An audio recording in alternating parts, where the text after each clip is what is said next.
find out the concentration of SO2 in the air. The unit of measuring this is parts per million, ppm. The data was collected for 30 localities. So your Fi sum is 30 in certain city and is presented below. So this is the data presented below. Find the mean concentration of SO2.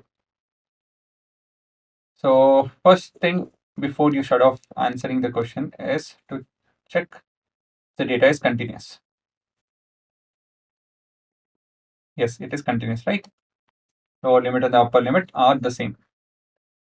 Class size, have a look at the class size. Are they same? Yeah, they are the same, and they happen to be 0.04, right? So now this fact can help us do a lot of things. First is class mark, xi. So first thing is 0.02. How did I find this? Sum of this 2 divided by 2.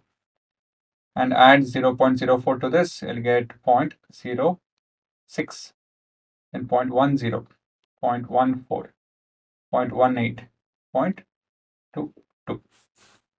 Okay. Then should we multiply this? No. We'll make use of di xi minus a. So we'll start off with let a be equal to 0.10. So the difference happens to be this is 0. Everything else above that will be negative. 0.08 minus 0.40, 0. We don't have space, 0.04, 0.08, 0.12. Here too, you can just add the class size, right? That's what I've done. And that is right, don't worry. So ui happens to be di by h. So I'll do ui also because decimals, tend to go wrong a lot. So here this is 0 and this is 2, 1, 2, 1, sorry, 1, 2, 3. It has to be in the form of an AP. It always is. If the class size is fixed and all that, you get to do this. UIFI. Keep the scale in between. -8, -9, 0, 2, 8, 6. Sum is +8 -8 gets cancelled. This is -1. Right? So we have all the data that's required. All we have to do is calculate. X bar is equal to A plus H summation of UIFI divided by summation of Fi. So A happens to be 0.10, H happens to be 0.04, UI happens to be -1, Fi happens to be 30.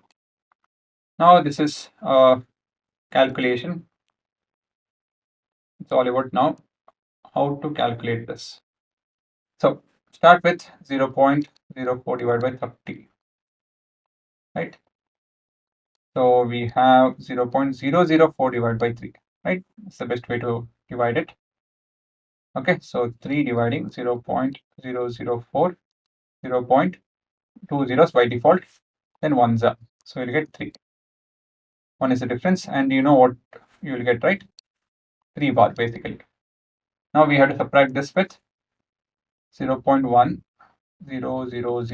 So we'll get 0.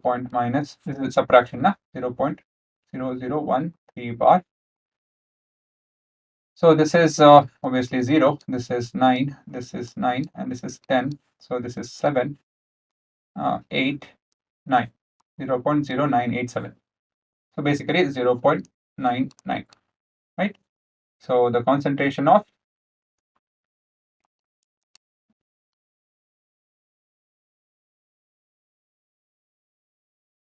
SO2 is 0.9, sorry, 0.09. 0.09. 0.099 ppm, right? Makes sense? Yeah, makes sense. 0.9 is not there in the data itself. Okay, so let's verify this as usual with our code. So you have the data over here, right? Now we will execute this.